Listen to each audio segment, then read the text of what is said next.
প্রতিদিন লাইভে আসব, সেই হিসেবে লাইভে আসা। এবং আজকে একটু বেশি রাতে হয়ে গেছে, কারণ আমার একটা প্ল্যানিং ছিল যে হয়তো আমার আজকে কাজ একটু তাড়াতাড়ি শেষ হবে, কিন্তু আনফরচুনেটলি কাজ শেষ হতে অনেক দেরি হয়ে গেছে। আর কালকে আমি যেই শহরে ছিলাম আজকে সেই শহরে নেই, কালকে যে হোটেলে ছিলাম সেই হোটেলে নেই। আমি এখন অন্য একটা শহরে অন্য একটা হোটেলে আছি।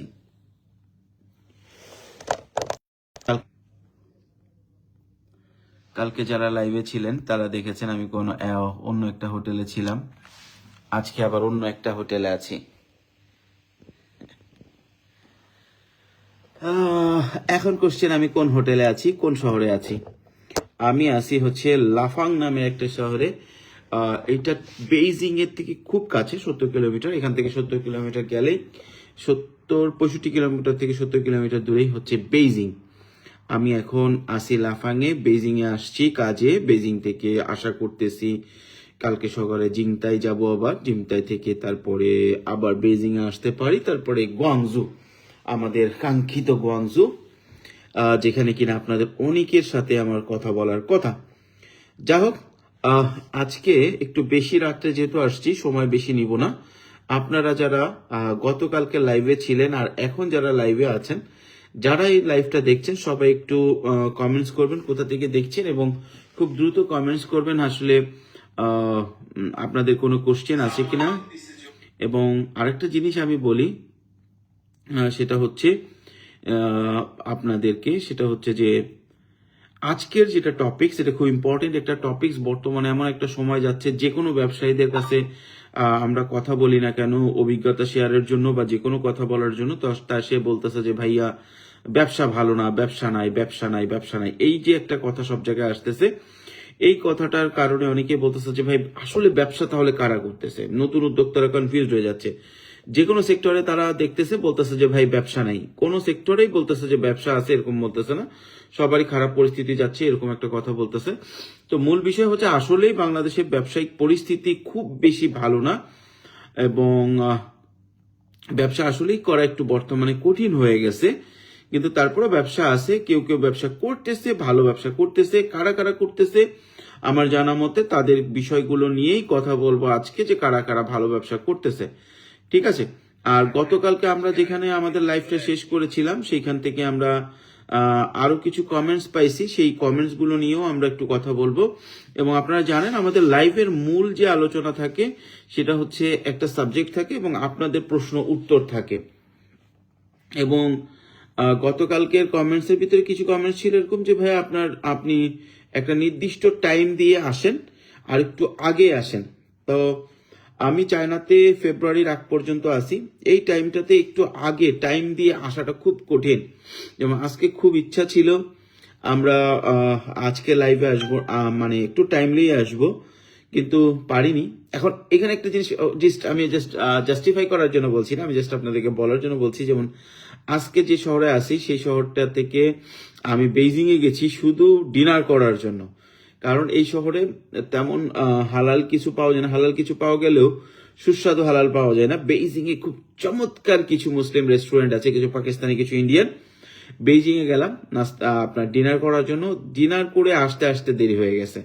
যাই হোক, গতকালকের প্রশ্নের ভিতরে কমন যে প্রশ্নগুলো সব প্রতিদিনই থাকে সেটা হচ্ছে ভাইয়া আপনার নাম্বারটা দেন। আমি আবারও বলি, দেখেন আমি যখন চায়নাতে থাকি, আমি যখন ফ্যাক্টরিতে যাই, সবসময় আমাদের ফোনগুলো ধরতে পারি না। আমাদের দক্ষ টিম আছে, তারা কিন্তু আপনাদেরকে সাথে কথা বলে এবং আপনাদের যে কোনো কোশ্চেনের উত্তর দেওয়ার চেষ্টা করে।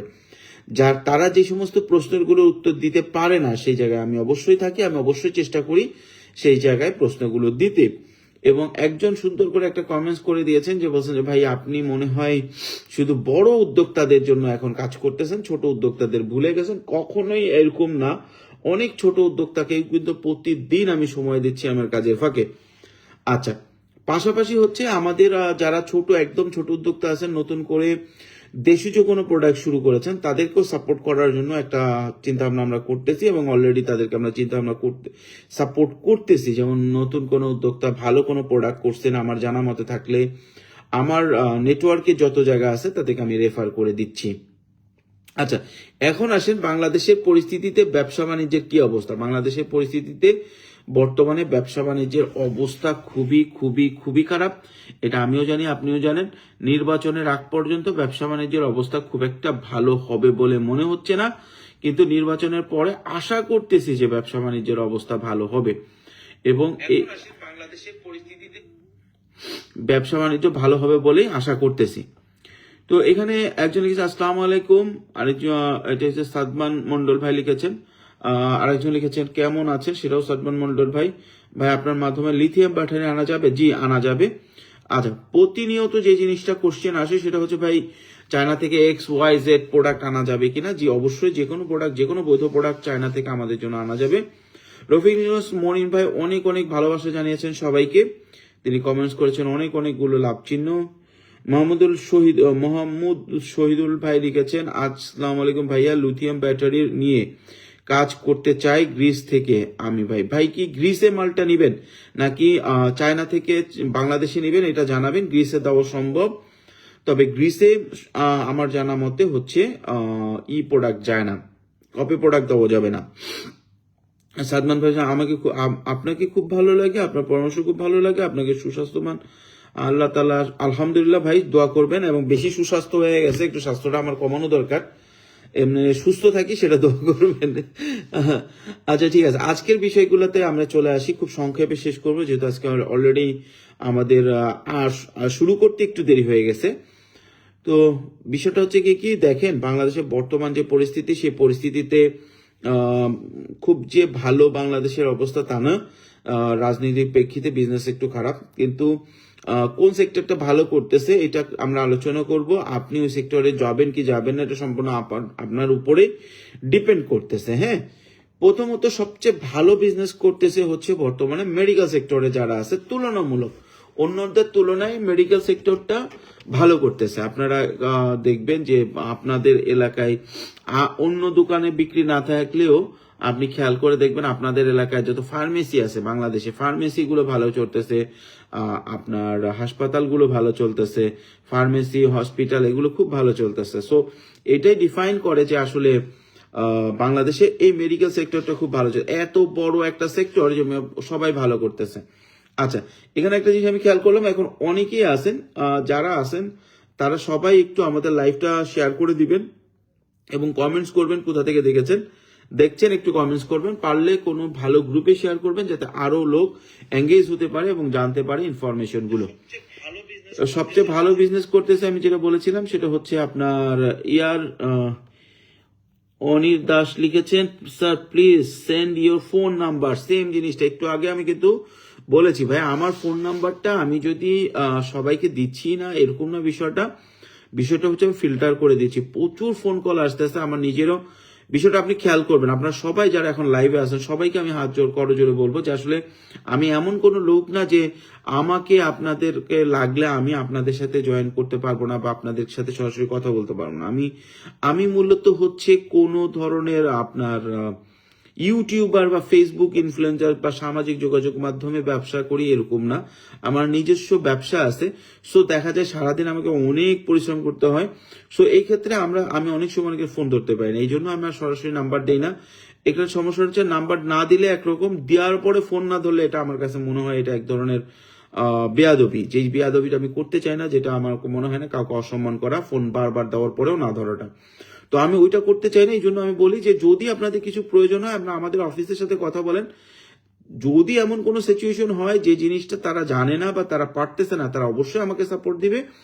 আর আমার সাথে কথা বলতে হলে আমি মাসের মাঝখানে অন্তত 5-7 দিন 10 দিন বাংলাদেশে থাকি, তখন যারাই বাংলাদেশে আসে তার সবার সাথে আমি কথা বলি এবং তখন আমাদের অফিসের ফোন দিলেও আমি কথা বলি। আচ্ছা, আমি কাল বাংলাদেশে যাইতেছি ভাইয়া, ইনশাল্লাহ আপনার অফিসে যাব আমি। এটা লিখেছে মাহমুদ সোহেল ভাই, গ্রিসের একজন ভাই। জি ইনশাল্লাহ আসেন, আমাদের এখান থেকে সহযোগিতা করা হবে এবং আমিও সামনের সপ্তাহে ইনশাল্লাহ বাংলাদেশে থাকবো। বাংলাদেশে কোন নাম্বার আপনাদের সাথে যোগাযোগ করবো? আমাদের অনেকগুলো নাম্বার আছে শিকদার ভাই, শামীম আহমেদ শিকদার ভাই, আমাদের অনেকগুলো নাম্বার আছে। আপনি দেখেন আমাদের পেজেও নাম্বার দেওয়া আছে, এখন হয়তো যোগাযোগ করলে তাদেরকে পাবেন না, তবে আগামীকালকে 10টা থেকে রাত 8টা পর্যন্ত তাদেরকে পাবেন। কিশোরগঞ্জ দেখছেন নাজমুস সাকিব ভাই, কি বাগেরহাটের লোক কিনা, আমি একজনকে চিনতাম বাগেরহাটের, আমার ছোট ভাই। সাকিব ভাই কিশোরগঞ্জ থেকে দেখছেন, আলমগীর ফরাজি দেখছেন, আসসালামু আলাইকুম ভাই, কেমন আছেন? আলহামদুলিল্লাহ ভালো আছি। ফরাজি ভাই আরেকজন লিখেছেন যে আমি সৌদি আরব থেকে দেখছি। আলহামদুলিল্লাহ আলহামদুলিল্লাহ। আমরা মূল আলোচনায় ফিরে যাই। হ্যাঁ, আমরা একটু এখন আর কমেন্টস গুলো নিব না। সবাইকে রিকোয়েস্ট করবো কোথা থেকে দেখছেন কমেন্টস করেন, এবং আপনাদের কোনো প্রশ্ন থাকলে কমেন্টস করেন। আর পাশাপাশি যদি আপনারা মনে করেন যে কোনো ধরনের আপনাদের যে কোনো প্রশ্ন বিজনেস রিলেটেড আছে করবেন। তো আমি প্রথম যে সেক্টরটার কথা বলেছিলাম যে বাংলাদেশে এখন নতুন উদ্যোক্তা কনফিউজ, কারণ যে সেক্টর দুই রকম হচ্ছে ইনফরমেশন। এক হচ্ছে অ্যাকচুয়াল যারা ব্যবসায়ী, আবার শুনেন, অ্যাকচুয়াল যারা ব্যবসায়ী তারা বলতেছে যে ভাই ব্যবসা করে প্রফিট হচ্ছে না, সিচুয়েশন খারাপ। আর যারা তাবিজ বিক্রি করতেছে বিভিন্ন প্রফেশনের নামে, তারা বলতেছে চমৎকার ব্যবসা ইনভেস্ট করো। তো দুই ধরনের কথা ইনফরমেশন আসতেছে, এই জন্য নতুন উদ্যোক্তারা কনফিউজড। পাশাপাশি হচ্ছে এটা কনফিউশনে কিছু নাই, জিনিসটা হচ্ছে কি আসলে বাংলাদেশের পরিস্থিতি, বিজনেস পরিস্থিতি একটু খারাপ, ঠিক আছে, পরিস্থিতি একটু খারাপ, কিন্তু এটা ঠিক হয়ে যাবে। এবং এখন এই মুহূর্তে বাংলাদেশে কোন সেক্টরের মানুষজন সবচেয়ে ভালো আছে, ব্যবসা ভালো করতেছে, সেটা হচ্ছে মেডিকেল সেক্টর। সবচেয়ে ভালো করতেছে মেডিকেল সেক্টর। আবার বলছে মেডিকেল সেক্টরের লোকজন দেখবেন, আপনি একটা আপনার ফার্মেসির দোকানের দিকে তাকালেই দেখবেন যে অন্য সেক্টরের যারা যা করতেছে না কেন, মেডিকেল সেক্টরের লোকজন মোটামুটি, ফার্মেসিগুলো কিন্তু চমৎকার চলতেছে। আচ্ছা, এটা আমি একটু আগেও বলছি। এখন আসেন দ্বিতীয় কোন সেক্টরটা ভালো করতেছে। দ্বিতীয় সেক্টরটা হচ্ছে শিক্ষা সেক্টরে। আমাদের দেশে দুর্ভাগ্যজনকভাবে শিক্ষা অনেক বড় একটা বিজনেস। যেমন চায়নাতে এডুকেশন কেউ বিজনেস হিসেবে নিতে পারতেছে না, উন্নত বিশ্বে কেউ এডুকেশনকে বিজনেস হিসেবে নিতে পারতেছে না, কিন্তু আমাদের দেশে সবচেয়ে বড় গিনিপিগ হচ্ছে শিক্ষার্থীরা, কোমলপন্থী শিক্ষার্থীরা। তাদেরকে এক গাদা বই দেওয়া হচ্ছে, তারা যখন একটু বড় হচ্ছে, বুঝতে শিখতেছে, তখন তাদেরকে বিভিন্ন অবৈধ পথ, প্রশ্নপত্র ফাঁস, টিচারদের কাছে পড়ার বিষয়গুলোকে মার্কেটাইজ করে, কমার্শিয়ালাইজ করে চমৎকার ভাবে আমাদের শিক্ষা ব্যবস্থাকে ধ্বংস করে ফেলা হচ্ছে। কিন্তু অ্যাজ এ বিজনেসম্যান হিসেবে শিক্ষা খাতে প্রচন্ড ভালো ব্যবসা হচ্ছে। শিক্ষা খাতে যে কোনো প্রোডাক্ট আপনি যদি করেন, যেমন কিছুদিন আগে স্কুল ব্যাগ গেছে, স্টেশনারি গেছে, শিক্ষা খাতের ব্যবসাটা খুব ভালো চলতেছে মেডিকেলের বিজনেসের পরে। এবং এই দুই খাতে মোটামুটি সাকসেস রেট যদি সুন্দর করে গুছায় করা যায়, এই দুই খাতে মোটামুটি 90-95% সাকসেস রেট চলে আসতেছে, যদি না একদম আপনি নিজে থেকে যে কোথাও যে পুকুরে লাভ দেন। ঠিক আছে, এই দুইটা খাত খুব ভালো, প্রফিটেবল এবং রিটার্ন খুব ভালো। এই দুটো খাতে চলতেছে মেডিকেল এবং শিক্ষা। এরপরে আসে থার্ড যেটা, সেটা হচ্ছে গিয়ে কি আপনার চলতেছে হচ্ছে আপনার ফুড বিজনেস। ফুড বিজনেসটা বড় উদ্যোক্তারা খুব বেশি ভালো করতে পারতেছে না, ছোট মাঝারি উদ্যোক্তাদের ফুড বিজনেসে বেশ ভালো ব্যবসা হচ্ছে, এবং ছোট উদ্যোক্তারা ফুড বিজনেস করে বেশ ভালো টাকা ইনকাম করতে পারতেছে। এই দুইটা সেক্টরে পরে ফুড ইন্ডাস্ট্রিটা ভালো আছে। ফুড ইন্ডাস্ট্রির পরে যদি কোনো সেক্টর ভালো থাকে, কি মনে হয়? গার্মেন্টস। আপনারা একটু কমেন্টস করবেন, আমি আবার একটু কমেন্টস করবো যে প্রথম দুটো সেক্টর আমি, তিনটা সেক্টর আমি বললাম, আপনাদের কাছে কোন সেক্টরটা এরপরে মনে হয় বাংলাদেশে ভালো করতেছে। আচ্ছা, ওকে, থ্যাংকস। সরি বলার কিছু নাই ভাই, এটা খুব সিম্পল একটা প্রসেস। আপনি আমাদের অফিসে যোগাযোগ করেন, যদি কোনো ইস্যু থাকে, তারা যদি রিপ্লাই দিতে না পারে, তাহলে আমি অবশ্যই আপনাদের সাথে আছি, সব সময় আছি। আপনারা যারা আমাদের ভিডিও রেগুলার দেখেন, আপনারা খেয়াল করেন, আমি কিন্তু গত 7 দিনে 7টা হোটেলে থাকতেছি, 7 শহরে। তার মানে বুঝতে পারছেন আমি কিভাবে দৌড়াইতেছি। এটার কারণ হচ্ছে কি আমাদের মার্চে এবং এপ্রিলে মিলে 4টা টিম চায়নাতে আসবে। আমি চায়নার কাজগুলো তার ভিতরে ক্লোজ করতে চাচ্ছি। এর ভিতরে ফেব্রুয়ারি আসছে, চায়না বন্ধ, তো বন্ধের আগে সেই কাজগুলো ক্লোজ করতে চাচ্ছি, যাতে যারা চায়না আমাদের সাথে আসেন, টিমে আসেন, তাদেরকে যেন পর্যাপ্ত পরিমাণ সময় দিতে পারি। আচ্ছা, রাফসান ভাই লিখেছে ইম্পোর্ট ব্যবসা করে কি মাসে 2 থেকে 3 লাখ টাকা ইনকাম করা সম্ভব? ভাই, যদি আপনি ইনভেস্টমেন্ট ভালো থাকে, আপনি 2-3 লাখ টাকা না, আপনি মাসে 10 থেকে 15 লক্ষ টাকাও ইম্পোর্ট ব্যবসা করে ইনকাম করতে পারবেন। সেই ক্ষেত্রে আপনার কি প্রোডাক্ট ইম্পোর্ট করবেন সেটা ইম্পর্টেন্ট, কিন্তু তার থেকে বেশি ইম্পর্টেন্ট যে প্রোডাক্ট আপনি ইম্পোর্ট করবেন ওই প্রোডাক্টটা আপনি সেল করতে পারবেন কিনা। জাস্ট উদাহরণ দেই, আমার কাছে রাইট নাও বেশ কিছু মেশিনারিজ আছে। এখন এই মেশিনারিজের অ্যাভারেজ 20% প্রফিট থাকে। আপনি যদি মোটামুটি সেল করার ক্যাপাসিটি থাকে, দেন আপনি ইজিলি সেই মেশিন সেল করে প্রতি মাসে 50 লাখ টাকা পর্যন্ত ইনকাম করতে পারবেন। এখন আমাদের যেটা হয়েছে, আমি চায়নায় ঘুরতেছি, আমি অত বেশি সেল করতে পারতেছি না, সুতরাং আমার ইনকাম কম হইতেছে। এখন বলুন ভাই, আপনি যদি বলেন সেল করতে পারতেছি না, সেল করতে পারতেছি না কারণ হচ্ছে আমি সেলের পিছনে সময় দিতে পারতেছি না। একটা প্রোডাক্টের সেলের ক্ষেত্রে প্রচুর পরিমাণ সময় দিতে হয়। জাস্ট উদাহরণস্বরূপ বললাম আর কি। যদি আমি এটা মেশিনের চাহিদা আছে, অবশ্যই আছে, কেউ না কেউ মেশিন সেল করে প্রতি মাসে 10 থেকে 15 লক্ষ টাকা ইনকাম করতেছে অলরেডি বাংলাদেশে, অ্যাভেলেবেল লোক আছে। সামসাইকাত ভাই লিখেছেন, ভাই আমি কসমেটিক্স পণ্য মেকআপ আইটেম কত করে কেজি নেন? হংকং আইটেম এটা আমরা 1050 থেকে 1100 টাকা কেজি নেই।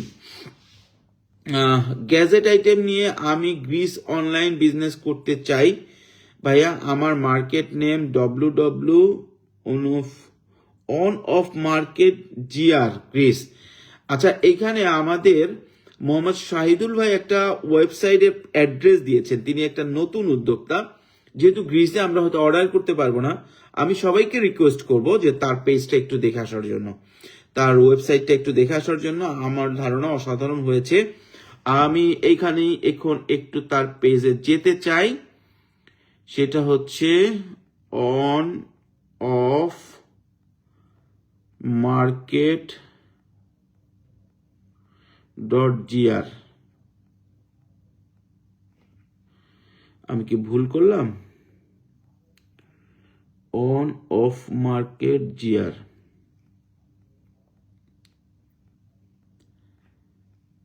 আমরা নতুন উদ্যোক্তাদেরকে অ্যাপ্রিসিয়েট করি, এবং আপনারা যারা দেশের উদ্যোক্তা আছেন, যারা নিজ দেশে বাংলাদেশে উদ্যোক্তা আছেন, তারা যদি নতুন কোনো প্রোডাক্ট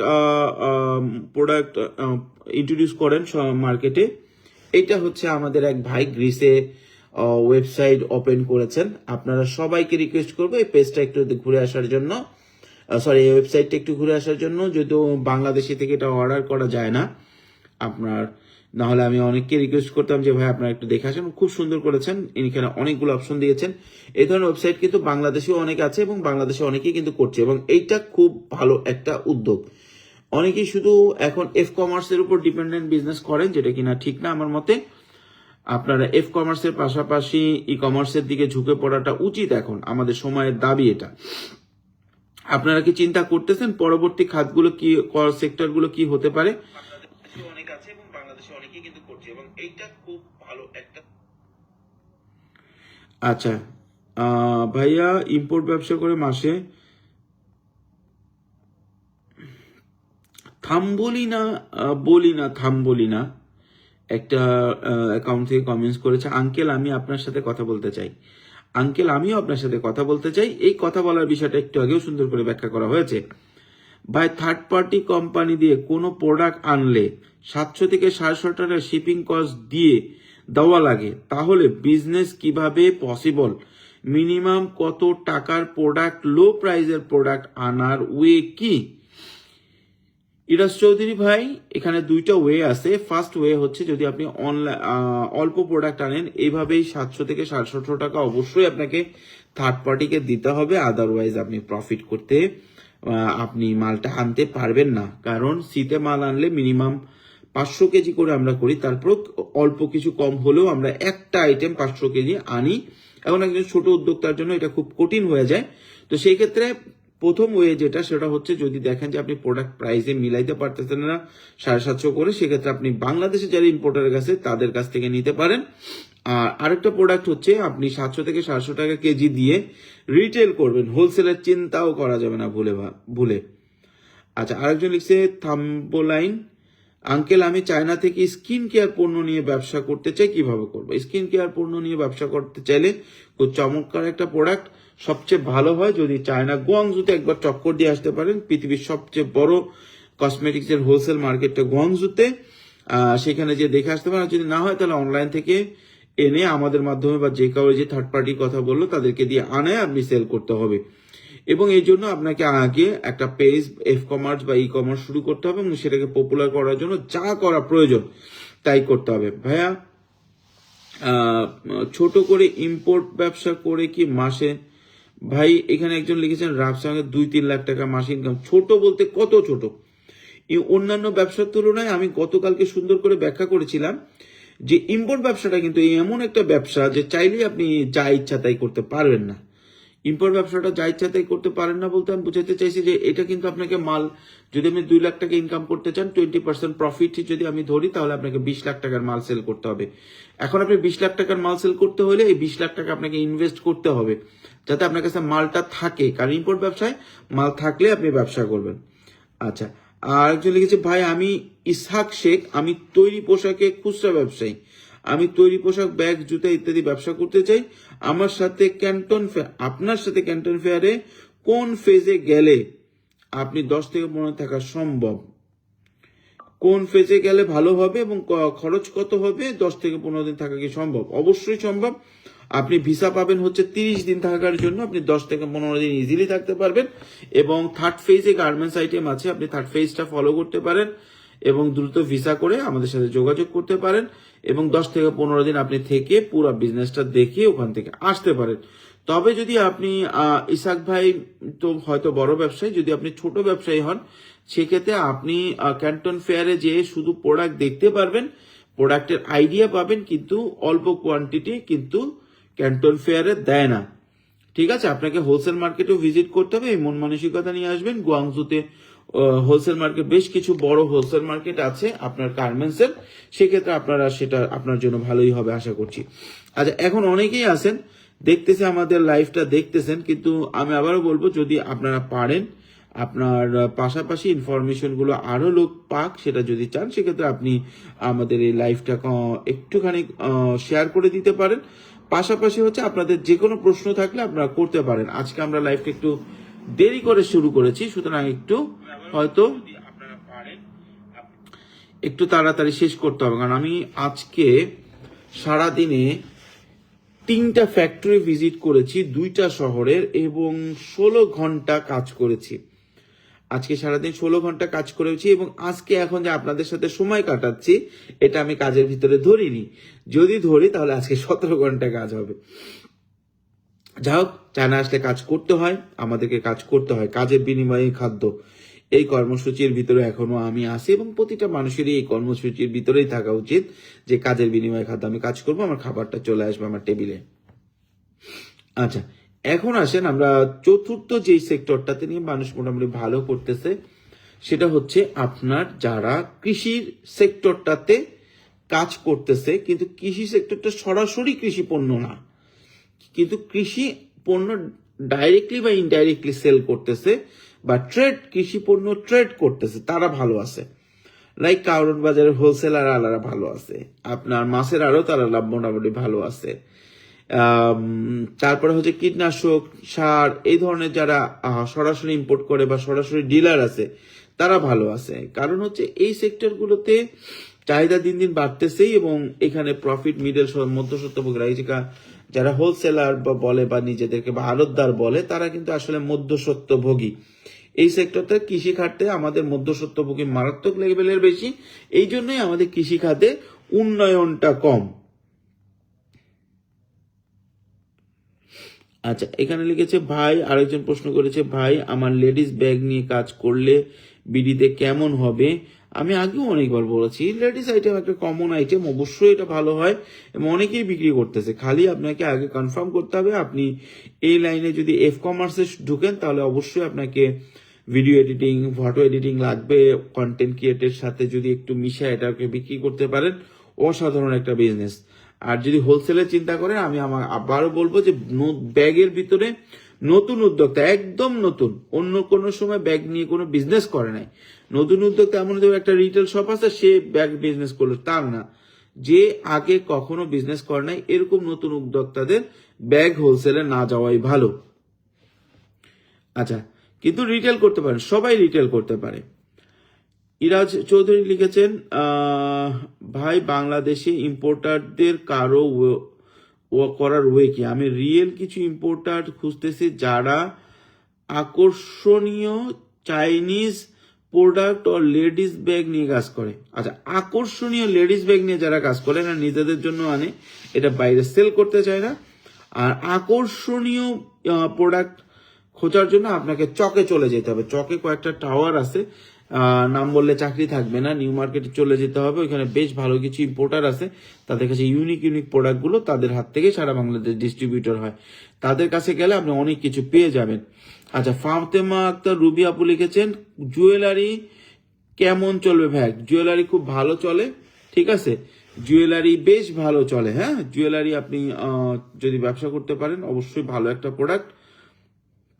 ইলেকট্রিক সুইচ বাল্বের ভিজিট করতে চাই, কত নম্বর ট্যুরে যেতে হবে? আপনাদের মাধ্যমে ভিসা করতেছি আলহামদুলিল্লাহ। ফয়সাল ভাই আমাদের মাধ্যমে অলরেডি ভিসা করতেছে, উনি পাসপোর্ট জমা দিয়েছেন হয়তো। তো আপনাকে বলবো যে আপনার আমাদের অফিসে যে নাম্বারে যোগাযোগ করছেন তাকে বলবেন ক্যান্টন ফেয়ারের ভিতরে যেই যেই 3টা ফেজে কোন ফেজে কি আছে এই লিস্ট আপনাকে পাঠিয়ে দিব, ওটা দেখে আপনি ডিসিশন নিতে পারবেন। আঙ্কেল, আপনার টিমের সাথে চায়না গিয়ে স্কিন কেয়ার পণ্য এনে ব্যবসা করলে যাওয়া আসা মোটামুটি পরিসরে একটা ব্যবসা করার জন্য কত টাকা ইনভেস্ট করতে হবে? আর যদি মার্কেটের আউটলেট নেই সেক্ষেত্রে দোকান ভর্তি মালামাল নিয়ে মাল আনা থেকে শুরু করে ব্যবসা দাঁড় করানো কত টাকা ইনভেস্ট করতে হবে? থার্মোলাইন থেকে এই চমৎকার একটা জিজ্ঞেস করছে, উনি বারবার আমাকে আঙ্কেল বলতেছে, আমি কি এত বয়স্ক হয়ে গেছে নাকি আল্লাহ জানে, অনেক বয়স্ক লাগতেছে, মনে হয় চুল দাড়ি সব পেকে গেছে। যা হোক, এটা খুবই কমন জিনিস, বয়স হবে, দিন দিন যাবে, আরো অনেকই আসবে এখানে। আঙ্কেল বলে উনি যেটা প্রশ্ন করেছে সেটা হচ্ছে চায়না গিয়ে স্কিন কেয়ার। আচ্ছা, দুটো ফ্যাক্ট। প্রথম হচ্ছে চায়না যাওয়া, চায়না যেতে গেলে মিনিমাম আপনার 6 দিন যদি থাকেন ভিসা টিকিট সহ আপনার মোটামুটি 90-95 হাজার টাকা খরচ হয়ে যায়, ঠিক আছে। এর মধ্যে 40,000 টাকা হচ্ছে আমাদের প্যাকেজ প্রাইস 6 দিন 7 দিনের জন্য, আর পাশাপাশি হচ্ছে আপনার টিকিট পড়ে 40,000-42,000 টাকা, ভিসা পড়ে 10,000-12,000 টাকা। আচ্ছা, আউটলেট ইনভেস্ট করতে হলে এখন 10 থেকে 12, কারো যদি এখন নতুন পাসপোর্ট হয় সেক্ষেত্রে একটু বেশি খরচ হয়। আচ্ছা, এখন মাল এনে ব্যবসা করা, মালটা আপনি দোকান ভর্তি মাল আনতে গেলে আপনাকে অনেক মাল আনতে হবে। একটা জিনিস আমি আপনাকে বলি, দোকান যারাদের আছে তারা সব মাল ইম্পোর্ট করে পারবেন না, কারণ দোকানে সব মাল অল্প অল্প অল্প করে আনতে হবে। তো এত অল্প অল্প কোয়ান্টিটি আনতে গেলে আপনার মাথা নষ্ট হয়ে যাবে। তো যারা দোকান কসমেটিক্স এর দোকান দেয় বাংলাদেশে চালায়, এরা কেউ নিজেরা সম্পূর্ণ মাল বাইরে থেকে আনে না। এই সমস্ত মাল যা তার দোকানে দেখেন ম্যাক্সিমাম ইম্পোর্টারদের কাছে আনা, এই ইম্পোর্টার গুলো চকে বসে। আপনি চক থেকে কিছু মাল নিয়ে আগে ব্যবসা শুরু করেন, তারপরে আনলে প্রোডাক্ট নিয়ে ব্যবসা করলে ভালো করতে পারবেন। এবং দোকান দিয়ে বসলে এইটা একটা ভালো ব্যবসা, জুয়েলারি এই যে আপনার কসমেটিক্সে ভালো ব্যবসা থাকে। আমি ইন্টারে পড়ি, সেই ক্ষেত্রে আপনাকে আঙ্কেল বলেছি, কোনো সমস্যা নাই, অবশ্যই আঙ্কেল বলতে পারেন। আমার ছেলেও ক্লাস 6-এ পড়ে, সো আপনি আমাকে আঙ্কেল বলতেই পারেন। আচ্ছা, আর কি বলছে, বৈশাখী গার্মেন্টস লিখেছে, ভাই আমি অফিসে কি কি কাগজ নিয়ে গেলে ভিসা সহ যাবতীয় সব কিছু পাবো, খরচ সম্পর্কে জানতে চাই। খরচ সম্পর্কে একটু আগে বলেছি, ভিসা খরচ আলাদা, টিকিট খরচটা আপ ডাউন করে সেটা আলাদা, আর যে জিনিসটা আর একটা খরচ হচ্ছে কি আমাদের খরচ হচ্ছে ঈদের পরে প্যাকেজটা 46,000 টাকা, ওটাতে আপনার সেনজেন আর হচ্ছে গ্লাস ব্রিজ ইনক্লুড আছে, জন্য একটু বেশি। আর আমাদের খরচ অন্যান্য ক্ষেত্রে খরচ হচ্ছে 40,000 টাকা। আচ্ছা ভাই, চায়নাতে বাচ্চাদের তৈরি পোশাক আনতে কখন যাব? তৈরি পোশাকের জন্য তো সিজন চলে গেল অলরেডি। তৈরি পোশাক হচ্ছে ঈদের সময় মার্কেট, কিন্তু এখন আর এসে লাভ নাই, কারণ অলরেডি মার্কেট বন্ধ হওয়া শুরু করছে। ফেব্রুয়ারিতে ফুল মার্কেট বন্ধ থাকবে, মোটামুটি পুরো ফেব্রুয়ারিটাই বলা চলে বন্ধ থাকবে। আর ফেব্রুয়ারির পরে আসলে তো ঈদের ঠিক আগে, ওই সময় মাল নিয়ে আর আপনি ব্যবসা করতে পারবেন না, আপনি ঈদের পরে শুরু করলেই ভালো করবেন। আচ্ছা, আমজাদ বা হাসান, যেটা বাচ্চাদের আইটেম কোথায় পাওয়া যায়? গুয়াংজুতে কয়েকটা মার্কেট আছে, আমি মার্কেটের নামগুলো বলে দিই, আর আমাদের সাথে গেলে তো আমরা মার্কেটগুলো দেখাই। শাহী ইন্টারন্যাশনাল মার্কেট আছে, বাইমা মার্কেট আছে, এবং হচ্ছে শুধু বাচ্চাদের জন্য জংশন বা নামে একটা মার্কেট আছে। বিডি টাকার রেট কত এখন? বিডি টাকার রেট যেটা জানতে চাইছেন, এটা কি প্রিন্স সামিউল শাহ লিখেছেন। আজকে আমরা লেনদেন করেছি 18 টাকা 35 পয়সা, গতকালকে করেছিলাম 18 টাকা 34 পয়সা, তার আগে 35 পয়সা, এরকম 18 টাকা 30 থেকে 35 পয়সা এখন আপ ডাউন করতেছে।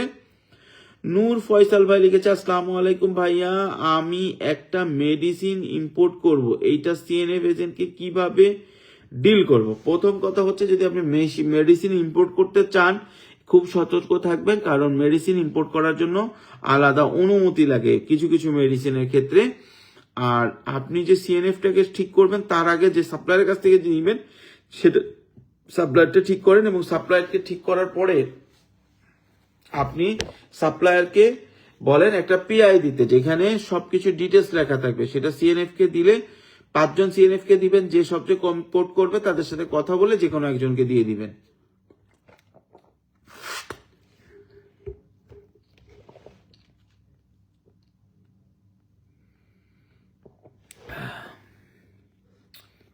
আচ্ছা, নাবিল হাসান ভাই লিখেছেন, ভাই আপনাকে নাম্বার দিয়েছিলাম, আপনি এখনো কল করেন নাই। আপনি গতকালকে 6টায় বা আজকে রাত সন্ধ্যা 6টার দিকে নাম্বার দিয়েছেন, আগামীকালকে আমাদের অফিস থেকে আপনার সাথে যোগাযোগ করবে। লেডিস বুক লিখে সালাম জানাইছেন, আসসালামু আলাইকুম। ওয়ালাইকুম আসসালাম। আচ্ছা, এখন আমি যে জিনিসগুলো নিয়ে আলোচনা করতেছিলাম, বেশ কিছু খাত যেগুলোতে এখন নতুন উদ্যোক্তারা ব্যবসা করতে পারেন, এবং যে সমস্ত উদ্যোক্তাগুলো ভালো করতেছেন যে সমস্ত সেক্টরগুলোতে, সেগুলো নিয়ে আলোচনা করতেছিলাম। বেশ কয়েকটা সেক্টর নিয়ে আমরা আলোচনা করেছি। আপনাদের যদি কোনো মতামত থাকে কমেন্টসে করতে পারেন। আর মজার বিষয় হচ্ছে, আপনারা যারা লাইভ এখনো দেখছেন কেউই লাইভ শেয়ার করেনি। এই জিনিসটা আমার কাছে মনে হয় আপনারা একটু লাইভটা শেয়ার করে দিবেন, সেক্ষেত্রে সবাই দেখতে পারবে। আর আজকে আমি অনেক পরিশ্রম করেছি, কথা দিয়েছিলাম যে আজকে আবার আসবো লাইভে, এই জন্য আসছি। এখন আমি 2 মিনিটের ভিতর লাইভটা শেষ করার চেষ্টা করব। যদি কোনো কারো কমেন্টস থাকে, প্রশ্ন থাকে, তাহলে সেটা করতে পারেন। আমরা সেই প্রশ্নের উত্তর দিয়ে আমি আজকে শেষ করবো ইনশাল্লাহ, সবাই দেখতে পারবে। আর আজকে আমি অনেক পরিশ্রম করেছি। আচ্ছা, এখন যদি কেউ জিজ্ঞেস করে যে ভাই আপনি তো বললেন সব সেক্টরে ভালো ভালো করলেন, সবচেয়ে খারাপ সেক্টর আছে কোনটা এখন বাংলাদেশে? বাংলাদেশে এখন সবচেয়ে খারাপ সেক্টর আমার ধারণা চলতেছে হচ্ছে গোল্ডের। যারা গোল্ডে একটুখানি সতের বাইরে থাকেন, সততার বাইরে ব্যবসা করেন, কিছু ব্যবসায়ী আছেন তারা একটু ভালো করতেছেন, কিন্তু যত সৎ ব্যবসায়ী আছেন ছোট মাঝারি, তারা খুব খারাপ আছেন। গোল্ড ব্যবসার অবস্থা খুবই খারাপ। আচ্ছা ভাই, মাল কিভাবে আনবো? আমি আপনার হোয়াটসঅ্যাপ প্রোডাক্ট দিয়েছি, মাল কিভাবে আনবেন ডিটেলস বলে দিবে আপনাকে। আপনি যে হোয়াটসঅ্যাপে নিয়ে দিয়েছেন, আমি আগেও আলোচনা করেছি এই বিষয়ে, অন্য দিন আরো বিস্তারিত আলোচনা করব। আচ্ছা, সহজে বলে দিই, যেহেতু সব প্রশ্নের উত্তর দিয়ে থাকি। প্রথম কথা হচ্ছে, আপনার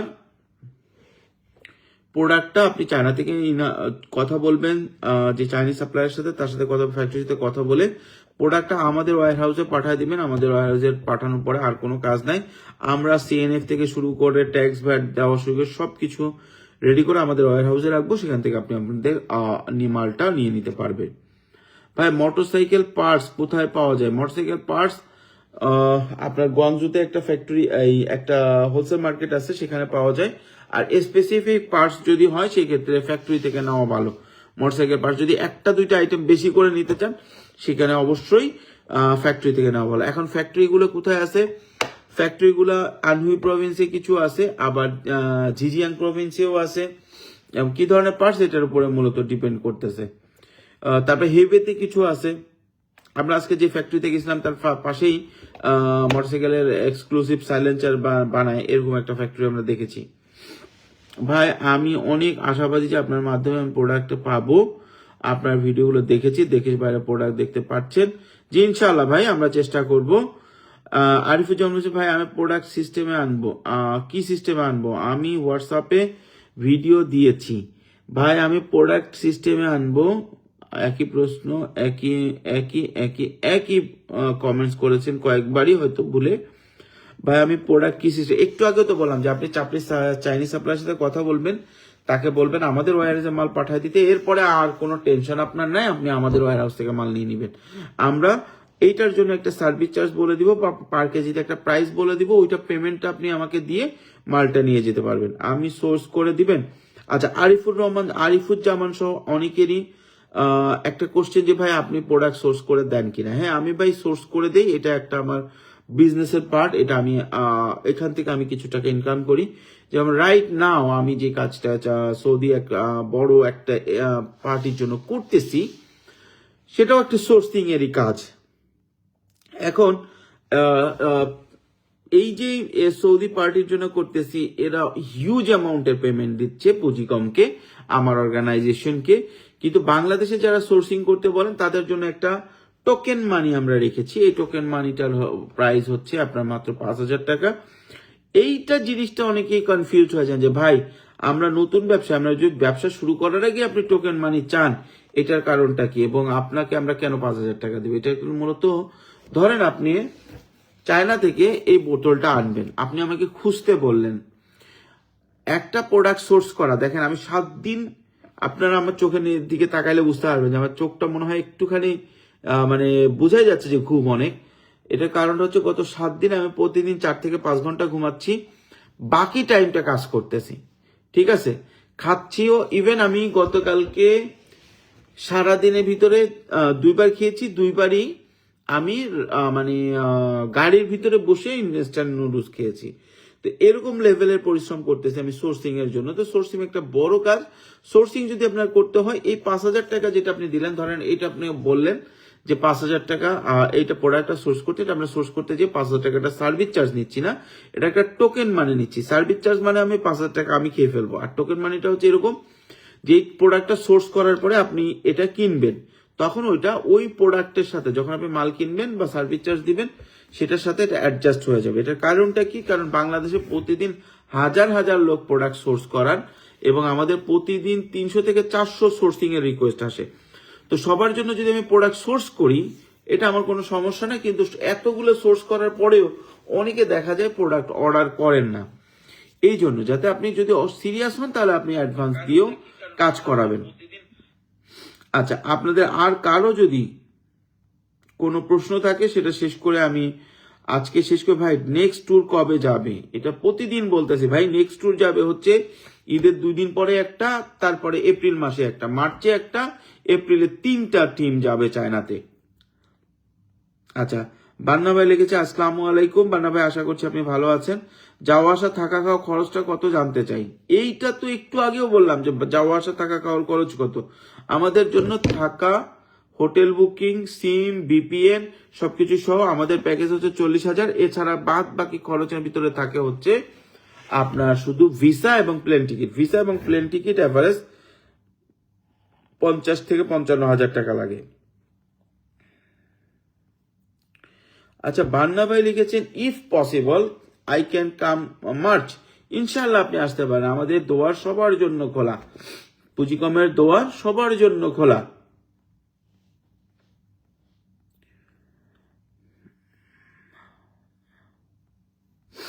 যাই হোক, আমরা অনেক আলোচনা করেছি আলহামদুলিল্লাহ আজকে। কারো যদি কোনো আরো মতামত থাকে, কোনো কিছু জানার থাকে, কমেন্টস করবেন। আগামীকালকে আমরা আপনাদের কমেন্টস দিয়ে শুরু করব, যে আপনারা যারা আরো কোশ্চেন করেছেন সেগুলো দিয়ে শুরু করব। আজকের মতো আমি বিদায় নিব। সবাই দোয়া করবেন। বড় একটা কাজ নিয়ে আমি এখন দৌড়ায় বেড়াচ্ছি, সোর্সিং এর কাজ করতেছি। আবার মার্চে আছে ক্যান্টন ফেয়ার, এপ্রিলে ক্যান্টন ফেয়ার, সেগুলোর প্রস্তুতি নিচ্ছি। অনেকেই চায় এপ্রিলে এবং মার্চে চায়নাতে আসবেন, সেগুলো নিয়েও কাজ করতেছি। সুতরাং একটুখানি ঝামেলায় আছি, দৌড়াদৌড়ির ভিতরে আছি। সবাই চেষ্টা করবেন একটু দোয়া করার জন্য, পরস্পরের জন্য, সবাই যাতে ভালো থাকে, সুস্থ থাকে। এবং পরবর্তীতে আমি আরো কিছু ইম্পর্টেন্ট ইনফরমেশন নিয়ে আপনাদের সামনে আসবো। সে পর্যন্ত সবাই ভালো থাকুন। ইনশাল্লাহ আগামীকাল আবারও যদি আমি এই টাইমের ভিতরেও যদি হোটেলে উপস্থিত হতে পারি, তাহলে আবার আগামীকালকেও আমি লাইভে আসব। আশা করতেছি হয়তো নতুন কোনো শহরে নতুন কোনো হোটেলে বসে আপনাদের জন্য ভিডিও দিব। ধন্যবাদ।